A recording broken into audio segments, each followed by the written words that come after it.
Gloire à Jésus. Est-ce qu'on peut acclamer le Seigneur? Alléluia. Veuillez vous asseoir dans la présence du Seigneur. Je vous salue tous dans le nom précieux de notre Seigneur et dis que c'est franchement une joie pour moi d'être au milieu de vous ce matin. J'aimerais saluer l'apôtre Georges Akwaté, même s'il n'est pas présent dans cette salle, parce que je sais qu'il va suivre. J'aimerais le saluer depuis sa position. En tant que missionnaire, il est en train de se déplacer pratiquement dans le monde. Et lui traduit ma reconnaissance. Je dois le faire certainement dans la deuxième partie, mais je vais le faire à l'introduction. Vous le connaissez certainement mieux que moi. Mais selon ce que je sais de lui, c'est un monsieur très effacé, même si vous ne voulez pas accepter. Moi, je le dis. Je rends ce témoignage-là pour nous instruire, nous tous, en ce qui concerne souvent les prétentions que nous avons ou l'orgueil qui se manifeste dans notre vie. D'ailleurs, les pasteurs qui ont suivi les cours des Grecs constituent la toute première promotion de cours des Grecs de façon spéciale.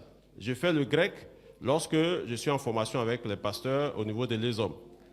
Mais cette promotion est la toute première et ça doit être acclamé. Et cette toute première promotion va recevoir son diplôme dans votre communauté. C'est une grâce. Vous savez pourquoi? C'est dû à la simplicité de l'apôtre. J'ai beaucoup de pasteurs qui sont mes amis.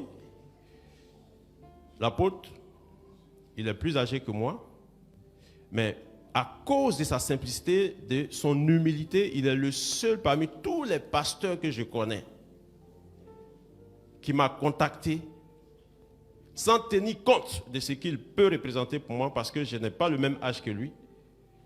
Le monsieur, de façon humble, m'a fait venir pour que je puisse. Ce n'est pas aujourd'hui que je fais le cours des Grecs. Et ce n'est pas aujourd'hui que j'ai commencé le ministère. Je connais plusieurs pasteurs. Mais je vous dis qu'il est le seul. Voici pourquoi j'ai dit que c'est une grâce pour vous à cause de cette porte que ce monsieur constitue pour cette église-là.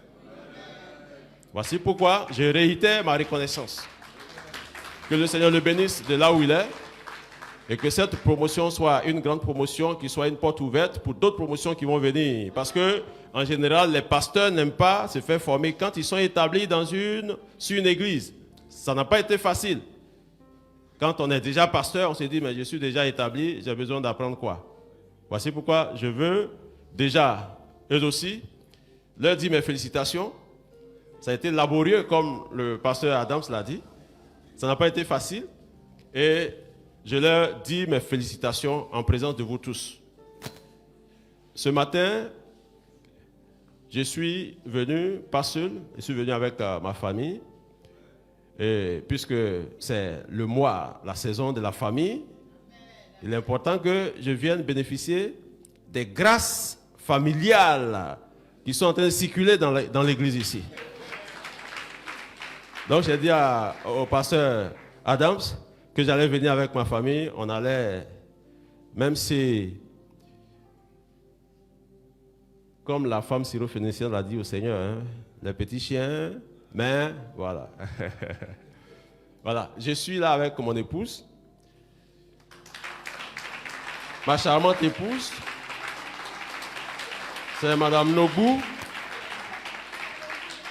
et j'ai mes enfants qui sont là, deux sont mes techniciens, Emmanuel, Otiniel, Priscille, vous vous levez pour qu'on vous voit, et Grâce, et ma princesse qui me fatigue beaucoup, Miracle.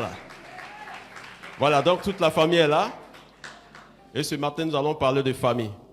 Mais avant de parler de famille, vous avez vu que je suis venu avec un gros colis ici. Le pasteur Kébé m'a dit que ici les gens aiment beaucoup lire. Donc, je veux retourner de l'église totalement déchargé.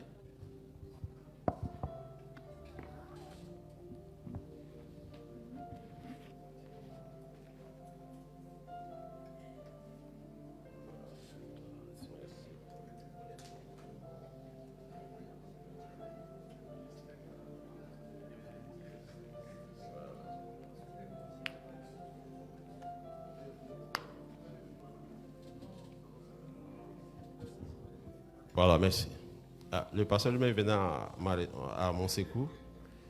C'est vraiment un véritable berger. Voilà, je suis auteur par la grâce de Dieu. Dieu m'a fait la grâce d'avoir 15 ouvrages à mon actif qui sont sur le marché. Donc, je vous présente rapidement ces ouvrages que vous devez avoir. Le prix du pardon. C'est le seul roman, parce que je m'essaie aussi au roman, ce n'est pas le premier livre. C'est le prix du pardon. C'est un livre très attachant pour quelqu'un qui ne comprend pas le pardon, qui ne sait pas pardonner. Voilà, il peut avoir ce livre-là. C'est à 3000 francs. Le tome 2 est en cours.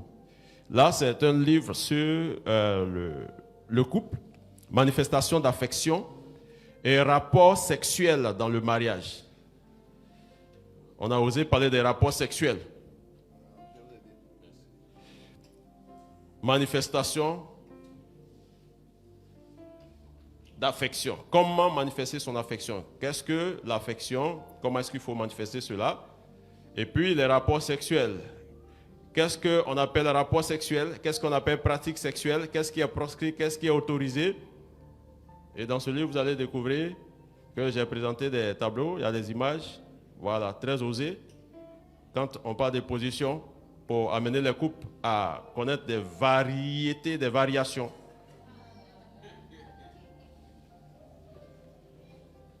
C'est un livre sur la pastorale, Paix mes brebis.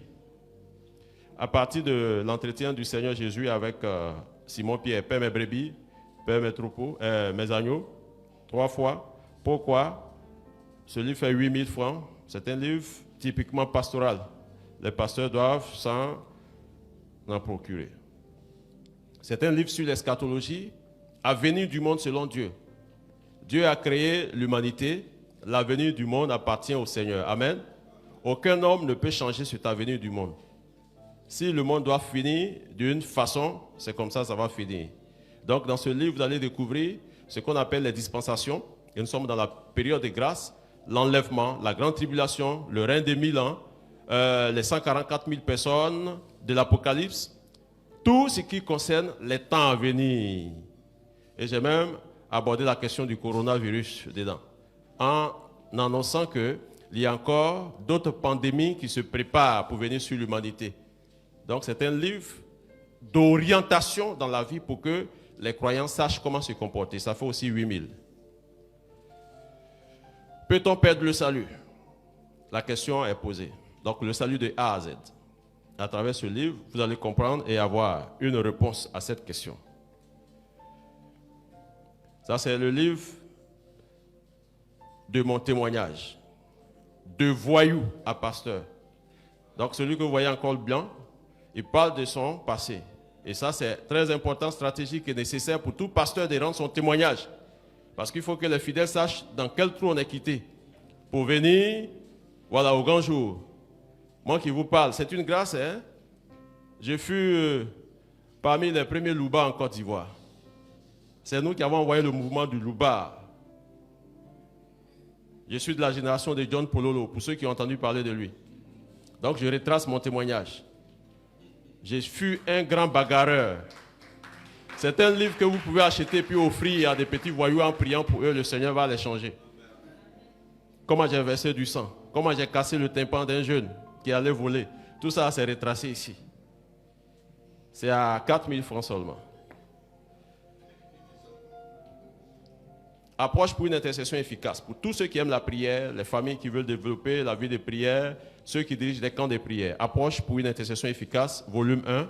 C'est bon, ça c'est le volume 2, c'est en 2 volumes. Il y a le volume 1 qui doit derrière là-bas. Les anges et les géants de Genèse, le chapitre 6. Qui sont les anges? Qui sont ces géants? Qu'est-ce qu'on entend dans nos rapports avec les anges? Est-ce qu'on peut les prier? Est-ce qu'on peut leur donner des ordres? Quel est le service que les anges doivent nous rendre? Qui sont les anges? Quand on parle des chérubins, on parle de séraphins. Donc voilà, il y a une image. Il y a une image de chérubin sur ce livre. Parce qu'on a pensé que les anges, c'est toujours des êtres avec des ailes et autres. Mais il y a des catégories d'anges qui n'ont même pas d'ailes. Il y a une catégorie d'anges qui a 4 faces. Quand on dit 4 faces, ce n'est pas une parabole. C'est 4 visages. Face d'homme, de lion, d'agneau. Ça, c'est les chérubins. Et à travers la Bible, vous allez comprendre, j'ai essayé de faire cette présentation ici. C'est à 5000.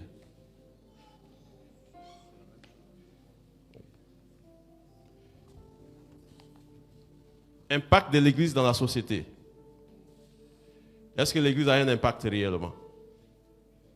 Impact de l'Église dans tous les secteurs de la vie.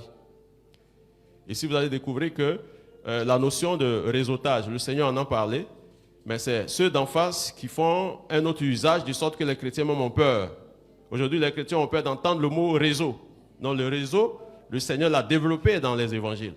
Lorsqu'il a dit, le royaume des cieux est comme un filet, c'est la notion de réseau. Le mot filet, c'est ça qui donne l'anglais de net, networking. Le royaume des cieux est comme un filet qui est jeté.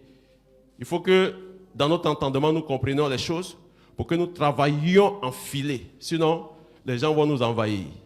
Il faut que l'Église puisse impacter. Nous sommes dans une période électorale. Je me demande si les chrétiens ont été vivants dans cette période-là. Qu'est-ce qu'ils ont eu à occuper comme fonction et quels seront les résultats? On ne doit pas se mettre à l'écart.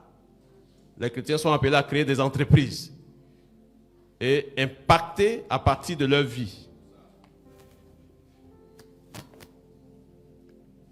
Comprendre le mariage et la polygamie, sans oublier les autres choses. Quand je dis sans oublier les autres choses, c'est les nouveaux enseignements qui paraissent. Vous êtes sans ignorer qu'il y a quelque chose qui circule. On dit qu'on peut goûter avant, c'est ça? Goûter, voir. Coucher avec une femme, un homme, avant de se marier, il faut essayer. J'ai décapité cette théorie-là, cette tendance-là, avec des textes bibliques. Mais j'ai plus parlé du mariage. Ce que c'est que le mariage, comment comprendre la polygamie. Est-ce que la polygamie est une idée divine? C'est-à-dire, est-ce que cela vient de Dieu? Parce que plusieurs, aujourd'hui, même des pasteurs s'appuient sur des versets bibliques pour faire la promotion de la polygamie. Avec ce livre, vous allez comprendre qu'on ne peut pas faire la promotion de la polygamie si nous sommes des enfants de Dieu affranchis. Depuis Abraham jusqu'à tout ce que vous connaissez. C'est à 5000 aussi. Le ministère des chantres, restauré. C'est quoi le ministère des chantres? Comment comprendre le ministère des chantres? À partir de quand ça a été institué? Comment le chantre doit se préparer? Comment le chantre peut être efficace et efficient dans son ministère? Comment le chantre peut produire, au lieu de une mélodie terrestre, une mélodie céleste? Parce qu'il y a des mélodies célestes, de même qu'il y a des êtres célestes, des réalités célestes. Il y a des témoignages qui sont relatés dedans, qui peuvent édifier les chantres et puis qui peuvent les conduire, tous ceux qui encadrent des chantres. Le ministère des chantres est restauré. La vie dans le royaume. Voilà. Comment faut-il entrer dans le royaume? Il y a plusieurs qui sont dans les églises, mais qui ne sont pas dans le royaume de Dieu. La condition pour entrer dans le royaume, c'est la repentance. Donc, juste dire qu'il y a beaucoup qui sont rentrés dans les églises, qui sont membres des églises, mais qui ne sont pas dans le royaume de Dieu. Parce qu'ils ne se sont pas repentis. Comment vivre dans ce royaume? Cela est décrit dans cet ouvrage. Je crois que c'est le dernier. D'ailleurs, même c'est le tout dernier qui est sorti. Il est sorti, je crois, ça doit faire à peine 2 mois. Il est aussi en tome 1. C'est le premier tome. Ça, c'est un livre que tout leader devrait avoir pour changer sa vision de la mission. Ce que c'est que la mission. Comment il faut comprendre la mission de l'Église. Revoir notre stratégie d'évangélisation. Parce qu'il y a une sorte de stratégie qui se fait à grand bruit, mais qui ne porte pas de fruits. Comment l'Église, en complément de l'autre livre, peut-elle impacter la société sans faire du bruit? Et la stratégie est développée ici. C'est à 3000 francs. Je crois que c'est ce livre que je voulais vous présenter. Après le culte, vous les aurez, je crois, exposés sur la table dans l'autre salle. Ceci étant, nous allons aborder notre sujet, notre thème sur la famille. J'ai pris beaucoup de temps pour présenter les livres, donc je vais parler certainement en 10 minutes, si c'est possible, hein, pour qu'on puisse être dans le temps. Voilà, il ne faudrait pas que j'indispose les gens. Nous parlons de la famille. La famille, c'est un concept. C'est un concept qu'il faut comprendre. Vous savez, il y a des terminologies comme ça qui apparaissent.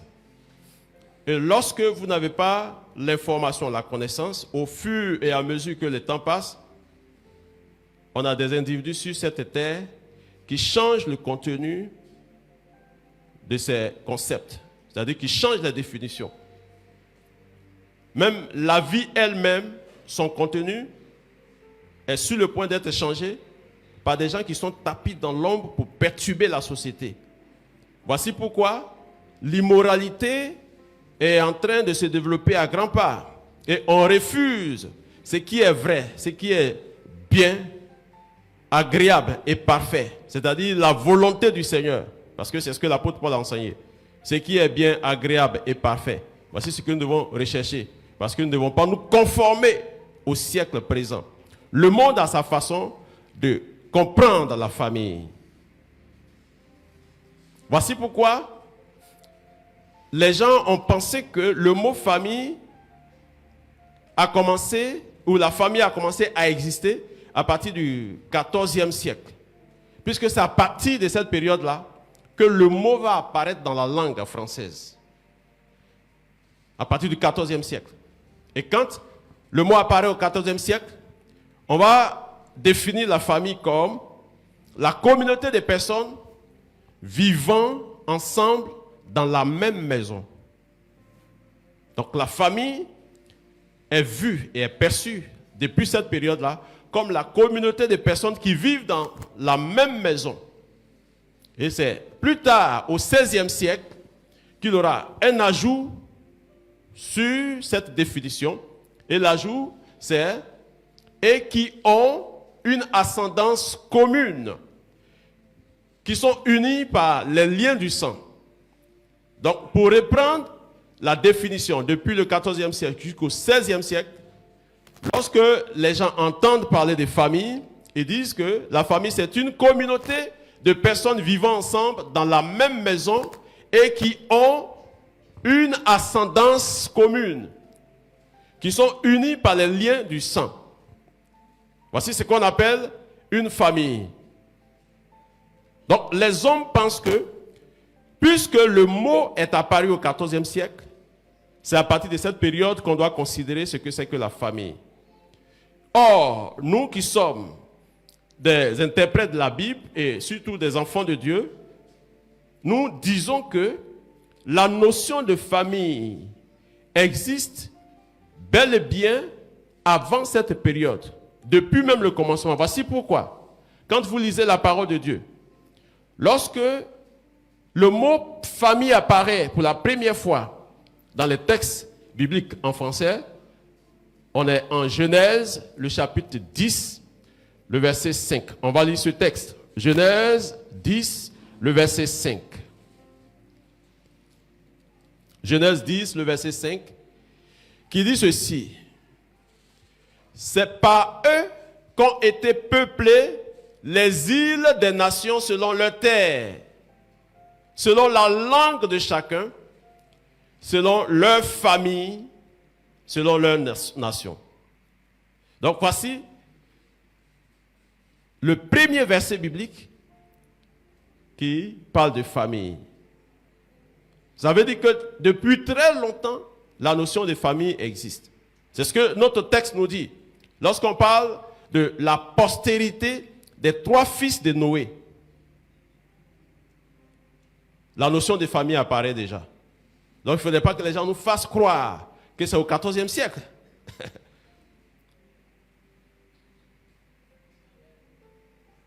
Et plus tard, en Genèse, le chapitre 46, à partir du verset 27, on nous parle de familles nombreuses.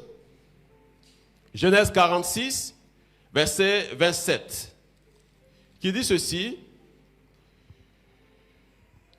Et Joseph avait 2 fils, qui lui était né en Égypte, le total des personnes de la famille de Jacob qui vint en Égypte était de 70.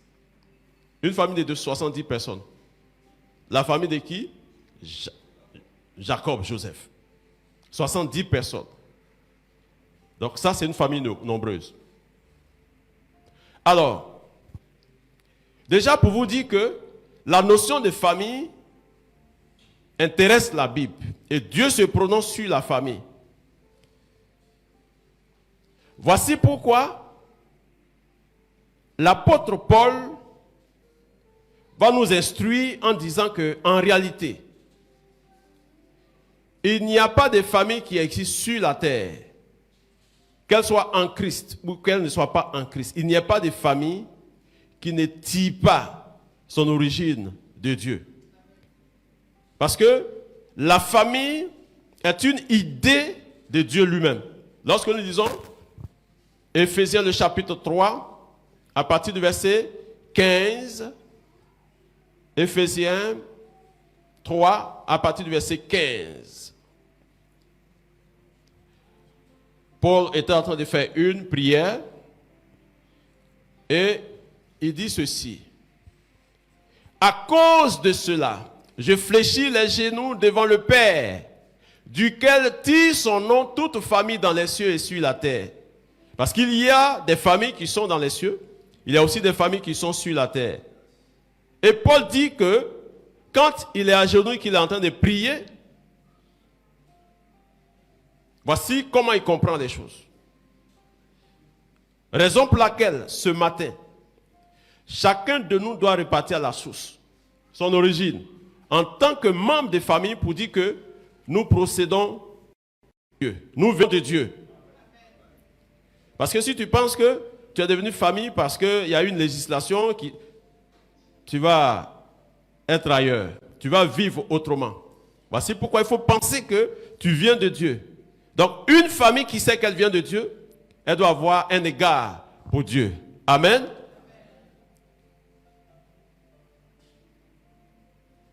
Le texte, le verset que j'étais en train de lire, continue en disant, afin qu'il vous donne, selon la richesse de sa gloire, d'être puissamment fortifié par son esprit dans l'homme intérieur, en sorte que Christ habite dans vos cœurs par la foi, afin qu'étant enracinés et fondés dans l'amour, vous puissiez comprendre avec tous les saints quelle est la largeur, la longueur, la profondeur et la hauteur, et connaître l'amour de Christ qui surpasse toute connaissance, en sorte que vous soyez remplis jusqu'à toute la plénitude de Dieu.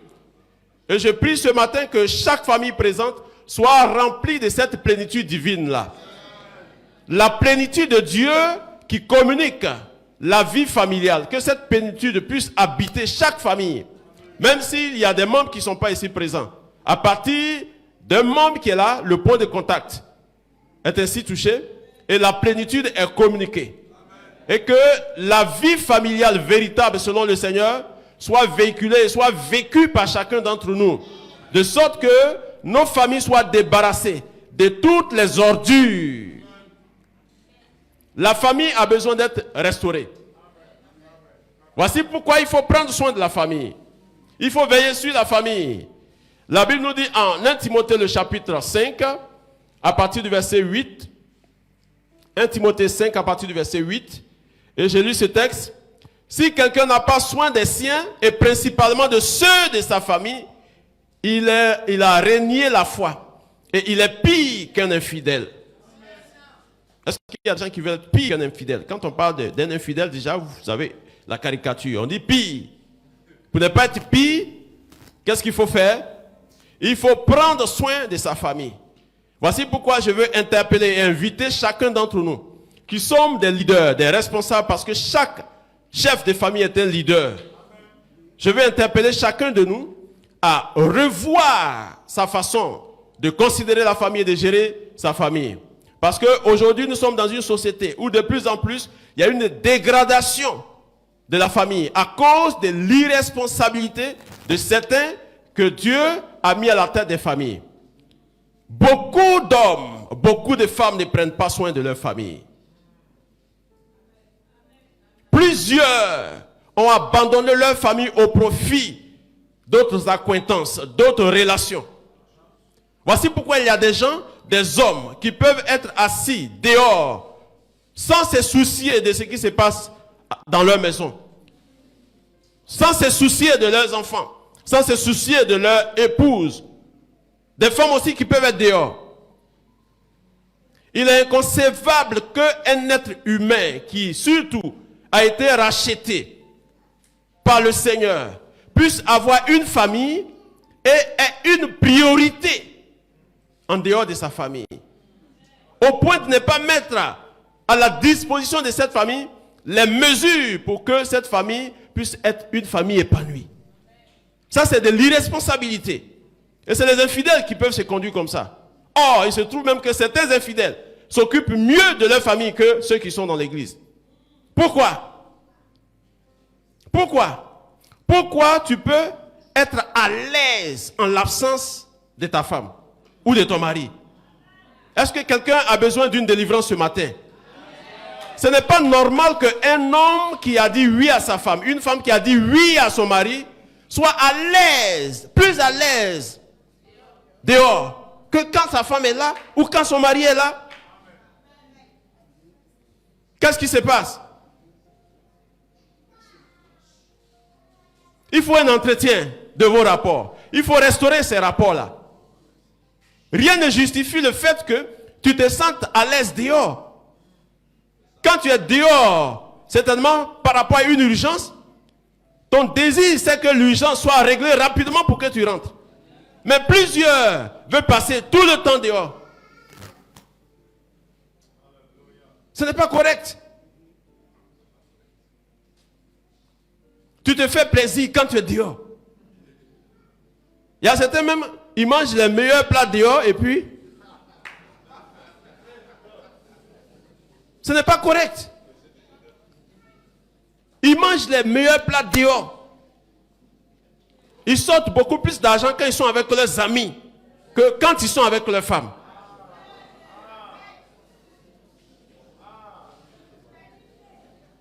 Ce n'est pas ainsi qu'on entretient une famille. Parce que plus on fait du mal à son conjoint ou bien à sa conjointe, la répercussion c'est sur les enfants. De sorte que la famille ne peut pas vivre heureuse. N'amenez pas les enfants à être aigris, à murmurer. Les enfants ont besoin de voir papa et maman en harmonie. Et ils sont fiers quand ils sont dehors. L'église doit connaître cette restauration-là. Le monde est en train de saper, est en train de disloquer la famille. Au point de donner un autre concept, une autre conception.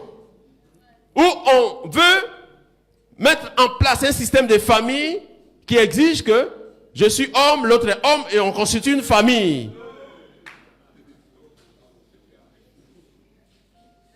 C'est ce que le monde veut nous donner. Voici pourquoi Paul dit, ne vous conformez pas au siècle présent. Ne vous conformez pas au système de ce monde. Ne soyez pas conformes. Ça veut dire quoi? Ne ressemblez pas. L'église doit briller parce que nous sommes une lumière qui doit être allumée pour être sur le boisseau, non sous le boisseau. Ce que je crois, ce que j'ai reçu du Seigneur, je dois communiquer cela autour de moi. Voici pourquoi c'est nous qui devons emmener les dirigeants, ceux qui pensent être des décideurs, à changer leur opinion. Ce n'est pas normal que on pense qu'il y a des députés en Côte d'Ivoire ici qui ne sont pas capables d'influencer l'hémicycle dans le concept et la conception de la famille. Le mariage n'est pas une institution humaine. Ce n'est pas parce que des députés étaient à l'aise, ils ont bien réfléchi, qu'ils sont venus dire à partir de maintenant, il faut que les gens se marient. La Bible nous dit au commencement, Dieu a créé l'homme et puis la femme. Il a dit que ce n'était pas bon que l'homme soit seul. Voici pourquoi je vais lui faire une aide semblable. Dieu n'a pas demandé conseil à un homme. Le mariage est une institution de Dieu. Mais si l'église ne vit pas le mariage comme Dieu le veut, l'église ne vit pas la famille comme Dieu le veut, mais les autres viennent et puis vont vous imposer des choses. Voici pourquoi vous ne devez jamais accepter sous prétexte qu'on doit cohabiter. Non, on ne cohabite pas avec le péché. Notre esprit ne peut pas être tranquille quand il y a le péché. Voici pourquoi en tant qu'enfant de Dieu réel, on ne doit jamais accepter cette histoire d'homosexualité. Et on ne doit pas galvauder les rapports sexuels, qui sont des rapports sacrés. On ne doit pas induire les enfants dans l'immoralité. Dans certains pays, il y a des chefs d'État qui s'asseyent dans des classes de maternelle pour déjà faire la promotion de la sexualité, dévergonder. Comment les enfants de 4-5 ans doivent apprendre à se toucher? Il y a quelle urgence, quelle nécessité? Et ces pays-là, il y a des chrétiens là-bas. Et dans notre état aujourd'hui, si on ne fait rien, on ne veut pas vivre la vie de lumière du monde, la vie de sel de la terre, c'est des choses qui vont arriver. Donc il faut une restauration de la famille. Les enfants sont précieux aux yeux du Seigneur. Et Dieu donne la responsabilité à leur géniteur de s'occuper d'eux.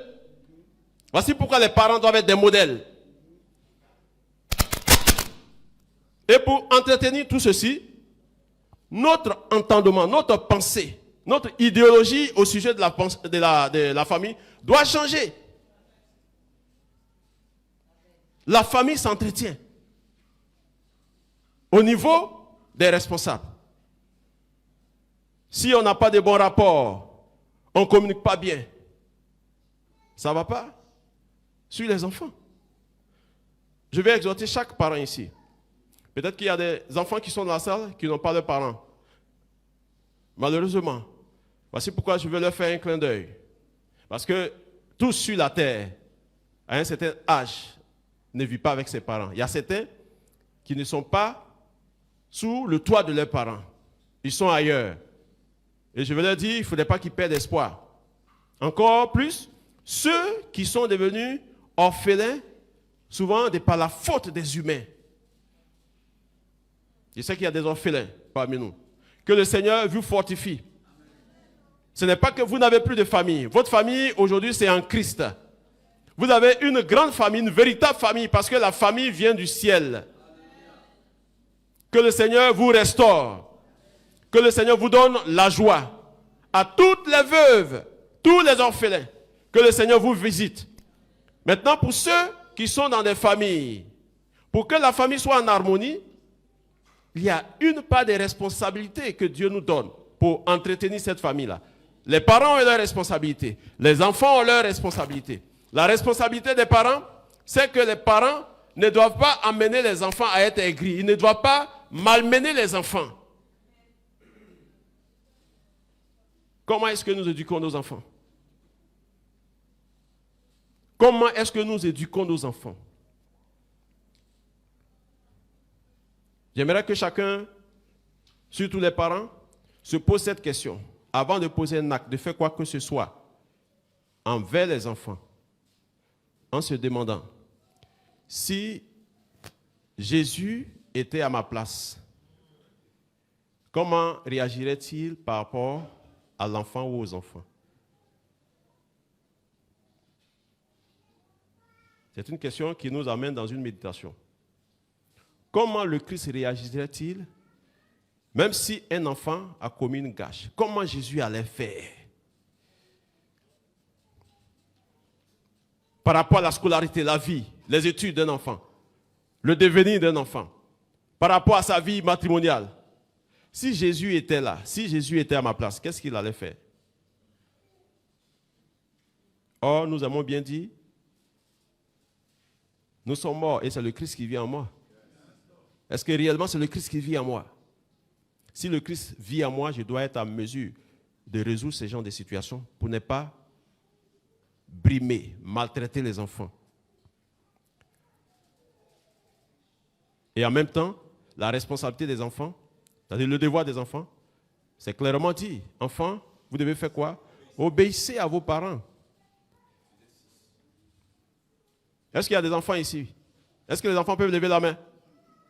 Les enfants, suivez, est-ce que vous pouvez lever la main? Vous connaissez ce texte? Enfants, obéissez à vos parents.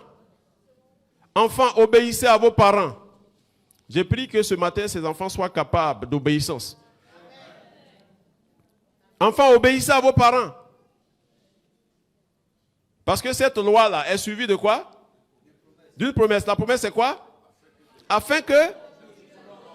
C'est très important. Est-ce que vous entendez, vous comprenez? Enfants, obéissez à vos parents. Quand j'ai demandé s'il y avait des enfants, bon, c'est les tout petits qu'on a présentés, mais il y a des enfants qui sont assis là. Tu as 15 ans, 16 ans, 17 ans, même 22 ans. 30 ans. Tu es enfant de quelqu'un. Mais tu devais être plus fils qu'enfant. Il y a une notion entre, la différence entre le fils et l'enfant. Hein? Le Seigneur veut que nous soyons plus des fils. À partir de notre conversion, jusqu'à maintenant. Il ne veut pas que nous demeurions enfants. Parce que l'enfant ne supporte pas les choses solides. Vous comprenez? Nous devons être des hyos. Nous ne devons pas être des technions ni des technons. Vous comprenez? Le fils, le hyos, celui qui a la maturité. Mais dans la famille, un fils hyos, c'est-à-dire fils qui a la maturité, est capable de représenter son père. Il fait la fierté de son père. Et son père lui fait confiance. Voici pourquoi le Seigneur, quand il sortait de l'eau de baptême, la voix se fait entendre depuis le ciel. Celui-ci est mon fils, bien-aimé en qui j'ai mis mon affection. C'est mon hyos. Parce qu'il est capable de parler de ma part. Et la voix continue en disant, écoutez-le. À quoi?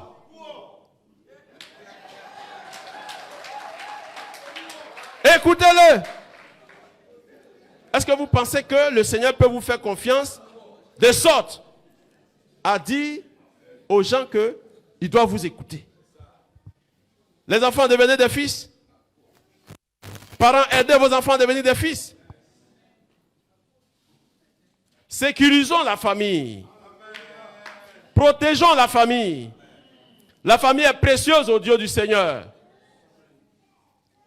Et nous devons savoir qu'une famille doit manifester, surtout qu'elle a en Christ, elle doit manifester la foi. Tellement de choses qui se produisent autour de nous. Et si nous n'avons pas la foi, on risque d'être égaré et puis, voilà, on va se bousiller. La famille doit manifester la foi. Or, il y a un monsieur qu'on appelle le père de la foi. Il se nomme Abraham. Voici pourquoi le Seigneur a dit, toutes les familles de la terre seront... Toutes les familles. Si une famille sur cette terre, là, écoutez-moi bien. S'il y a une famille qui veut entrer dans des bénédictions, elle doit bénir le peuple juif et elle doit avoir la foi. C'est avec la foi qu'on est capable d'affronter tout ce qui est vicissitude, tout ce qui est difficulté. Si vous n'avez pas la foi, vous n'allez pas comprendre certaines choses qui se passent dans la vie. Et je veux exhorter chaque famille à avoir la foi. Amen. Vous savez, on est dans un monde très difficile. La vie de voisinage. Il faut avoir la foi. Il n'y a pas longtemps, je crois que c'était hier, le lieu où ma femme fait son travail de commerce. On s'est réveillé un matin, des gens sont venus casser œufs. Ils ont badigeonné le mur, ils ont versé. C'est pourquoi? Nous, on n'avait pas besoin de peintres. Mais si quelqu'un veut faire ça, on n'a pas attrapé la tête. Non. Je suis un commando. Ma femme, quand elle est sortie, elle a commencé déjà à tirer. Parce qu'elle voilà, elle a commencé déjà à tirer. Elle est venue me signaler, j'étais en chambre. Quand on est sorti, on tirait dans la rue. Hein. Maintenant, celui qui ne se sécurise pas, il prend les balles perdues, ce n'est pas mon affaire. On ne se lamente pas, par la foi. Et on a prié avec sourire, parce que ce qu'on a dit là, bientôt dans la cité là, ceux qui sont à la base là, s'ils ne viennent pas nous voir, ça ne sera pas bien pour eux. Mais ce n'est pas la foi. Ne vous lamentez pas. Famille qui tire sa gloire depuis le ciel. Famille qui est bénie depuis le ciel. Vous ne devez pas vous lamenter. Parce que celui qui a institué le mariage, qui a constitué la famille là, c'est Dieu. Et si nous nous appuyons sur lui, vous allez voir que Dieu va faire des grandes choses dans nos vies. Dieu va faire des grandes choses dans nos vies. Des délivrances vont s'opérer. Des miracles, des surprises agréables parce que nous nous reposons sur le Seigneur. Il faut que la famille soit restaurée. Je ne vais pas être long, je vais m'arrêter ici. Nous devons faire beaucoup attention et être conscients de ce que Dieu nous fait la grâce d'entrer dans cette saison, le mois de la famille. Il nous reste 3 mois pour que l'année finisse. Il nous reste 3 mois. Et nous sommes dans le 9e mois. Les uns et les autres sont d'accord, puisque ça a été dit, c'est le mois de l'enfantement. Le 9e mois.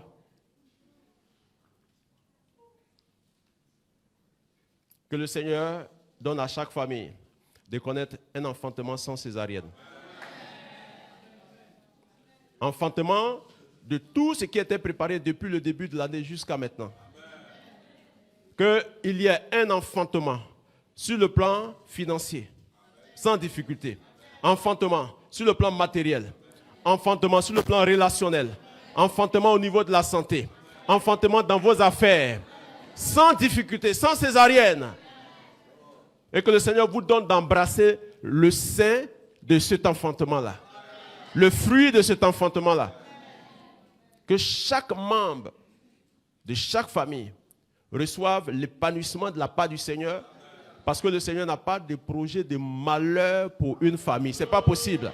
Le Seigneur veut que chaque famille puisse vivre heureuse. Voici pourquoi il demande à chaque famille de retourner à la foi.